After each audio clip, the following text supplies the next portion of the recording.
ଆଜି ଏକ୍ସେଲ ଜାଣିବା ଏଇ ଯୋଉ କଲମଟେ ଅଛି ନା ଏଟା କିନ୍ତୁ ଆଗ ପଛ ହେଇକି ଅଛି କେମିତି ସେଟା ସିଧାରେ ବା ଏଇ ଗାର ପାଖାପାଖି ରହିବ। ୱାର୍ଡରେ ତ ଜାଣିଛନ୍ତି ଆମେ କେମିତି କରନ୍ତି କିନ୍ତୁ ଏଇ ଏକ୍ସେଲରେ କେମିତି ହବ ତାହା ଜାଣିବା। ଏଟା ଅର୍ ଦିଶୁଛି ନା ଗୋଟେ ଏପଟ ସେପଟ ହେଇକି ଅଛି। ଆଚ୍ଛା ଏଇ ଡାଟା ମୁଁ ଡିଲିଟ କରି ଜାଣିବା ପାଇଁକା ଏଇ ଡାଟାଟା ମୁଁ ଡିଲିଟ କରିଦେଉଛି। ଦେଖନ୍ତୁ ଗୋଟେ ଡାଟା ମୁଁ ଆଗରୁ ସେଟ୍ କରି ରଖିଥିଲି ତଥାପି ଏଇଟା ବି ଡିଲିଟ କରିଦେଉଛି।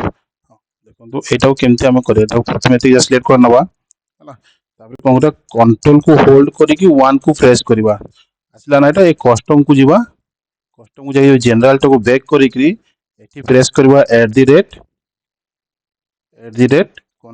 ସିଫ୍ଟ ସହିତ ତାପରେ ଷ୍ଟାର ତାପରେ ସ୍ପେସ୍ ଦେଇକରି ଆମର ଏଇ ଯୋଉ କଲମ ଚିହ୍ନଟାକୁ ଦେବା ହେଲା। ତାପରେ ଆମେ ଓକେ କୁ ହିଟ୍ କରିବା। ଦେଖନ୍ତୁ ହେଲା ନା କେତେ ସୁନ୍ଦର ଭାବରେ ଆସିଲା। ଦେଖନ୍ତୁ ଜାଣିପାରିବେ ଟିକେ ବଡ ସାଇଜ କରିଦଉଛି ଆପଣଙ୍କୁ।